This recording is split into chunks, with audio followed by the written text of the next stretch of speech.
AmericaJR. I was going to say something about the war room, but I think you already answered that.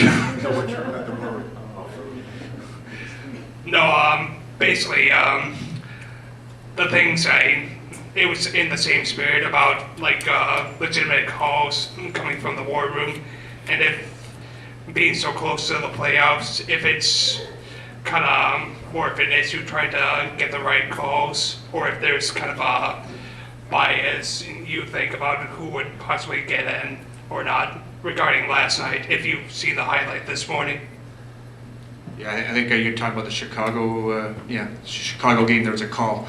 Yeah, it's a tough call because there's, first of all, you got a referee on the ice that's making a call, and then it's going up to the war room. They got to make a call, and those are tough situations. And the trouble is, it affects one team trying to make the playoffs, and the other one trying to move up higher. But that's why the war room is there, is to try to get rid of those question areas, and they made that decision. I've got a question. I wasn't listening to the game. Who was listening to the game? Was someone actually listening to it? I want to know if they were questioning the kicking motion or just the fact that the puck went over the line. That was my issue. Well, on the Chicago feed, what I noticed is they never really noticed the kick until. Did you notice the kick? Oh yeah, it was like right off the bat. Yeah, but they never asked about the kicking. They just were checking to see if it went over the line. That was the issue? Yeah, because I think they claimed that he accidentally hit it after he kicked it with a stick. I think that's what happened. Yeah. You talked about your 20-year playoff run, and it seems obvious that most of that is due to the fact that you all have been able to run 3 or 4 lines pretty much every year. Is that harder to find? Is it harder now with all the parity to find that talent to be able to keep running that many lines constantly over that period of time?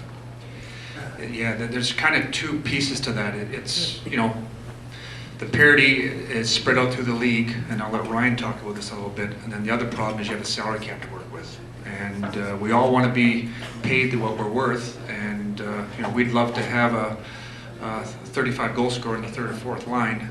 And in the old days, back in 2002, when we had Larry on Robitaille there on our fourth line, those days are done now with the salary cap. And when we go to sign players, you don't have to be you can get a calculator out and do it in your head. You get 3 or 4 guys making $6 million and 4 or 5 guys making $2 million. The guys on the third, fourth line, they have to make 500, 600, 700,000. So our strength has been our depth, and it's made it much harder with the salary cap world. And we're still fortunate. We still think we have more depth than anybody else, but it is a challenge. That is the challenge. Especially, you start getting injuries. You get a couple of your top players injured.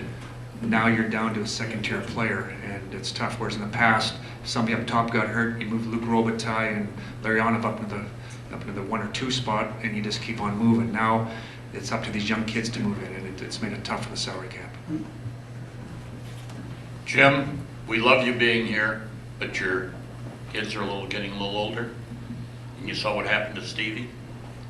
Are you going to stay around, or are you going to? How many offers have you had lately?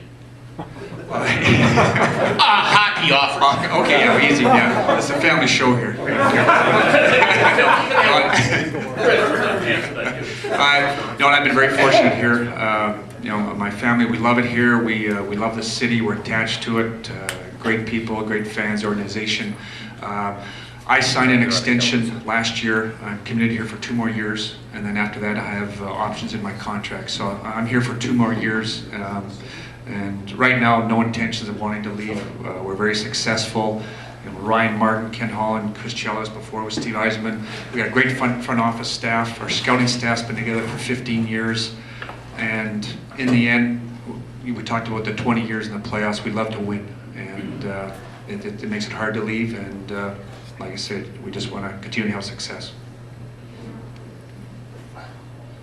Yeah, I got a question about some of these goals that's been called off from Thomas Holmstrom, and the referees are so quick to call them off on the ice. Some of the goals that probably are good goals, and again they're called off on the ice so quickly. Is it possible for the guys upstairs to overrule that call on the ice instead of having to calls on the ice overruled so quickly.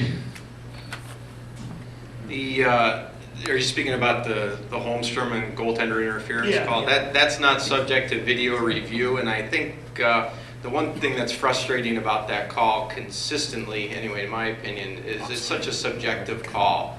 And I think arguments can be made both ways on any number of players' goals, and when they get next to the goalie and there may be a little bit of a bump.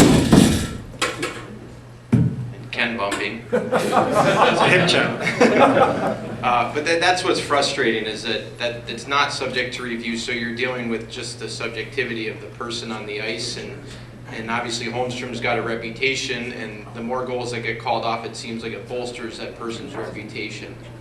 So all we can do is, going into the playoffs, is state our case to the person that's monitoring the series and let them know what our thoughts are and show them some clips, and hopefully they give us as clear parameters as possible of what they're going to call and what they're not going to call, and then the players got to abide by that. First, a statement for Chris on his talk about the officials. If you remember right back in '95, you had the #1 power play in the National Hockey League. You had a game with Mr. Have Another Donut, and he never called one penalty on Toronto. So what does that do for your power play? You know, you ever seen a game where there was no penalties, Chris? The squeaky wheel gets the grease, right? So that's all I'm going to say on that one. So that's why the referees again. But you know what? Like I said, there's a lot said, you know, between Kenny and Jim. They don't think they're not talking to the league about it. Obviously, you can't publicly discuss it, or it happens every once in a while that maybe an owner will speak up. I think a good example is when you mentioned, at least I say, that when the non-calls hurt our team the worst, I believe, when we're playing at our best. And you look back at the finals against Pittsburgh the first time, and they were complaining about clutching and grabbing, so all of a sudden it changed a little bit when the series was 2-0. We were just playing great hockey. And then you look at the next year, in the final game, there's one penalty called aside. So, it's, I guess what we're looking for is consistency. You talk about Homer's case. It's just something that we know, but like you see, there's two arguments. It's like I don't know. It's a really tough. Consistency's never been one of the things that we've had. I don't think overall. Suspensions, penalties, everything. Just two quick things for you, Chris. One, when you go in the Hall of Fame, which you will it be as a Red Wing? And two, the late Bob Probert was a friend of both of us, and he told me that you talked him into coming out in the off-season and training in California with you, and he said, I thought he was going to kill me. The key with Bob, the first question was the Hall of Fame, and fortunately, I did find this out a couple years ago.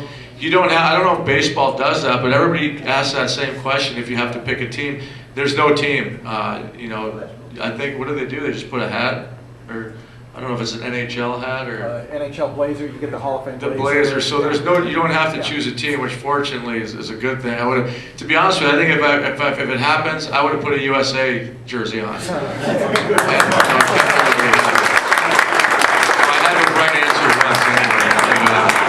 And as far as Proby was concerned, I mean, Jim's dealt with Proby. I think he played with Proby also. And when Bobby did come to the Blackhawks, he was clean and sober. So I never really, the only times I met Proby is when he was running me from behind trying to break my neck when I was chasing Sergey around and Stevie. But funny as it seems, we became best friends, and I thought the best thing for him was to keep himself busy, which was a good thing for Bob, and it was long hours in the gym. He spent the summers in my place here with his wife Danny and their kids, and it was a great relationship, and I think he started getting away from that after I got traded. So he was like my third son, to be honest with you. It was great, and as long as you kept Bob busy with the right type of people, he was great. And anyone who knew him, I don't know if you read the book, but he was a gentleman. It happens. If you don't battle addiction, it's hard to understand it. So it's unfortunate the way it happened, but just a great kid.